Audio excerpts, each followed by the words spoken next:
অবৈধ আস্তানা ভেঙে দাও গুড়িয়ে দাও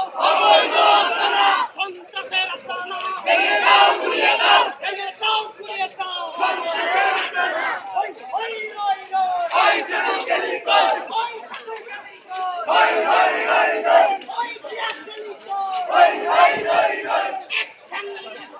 ডাইরেক্ট অ্যাকশন পুলিশ আগুন বিরুদ্ধে ডাইরেক্ট অ্যাকশন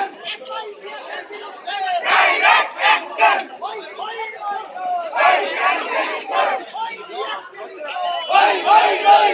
চলছে চলবে ওই শাসকেরই কর আমার ভাইয়ের রক্ত বিধাতে দেব না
বিচার চাই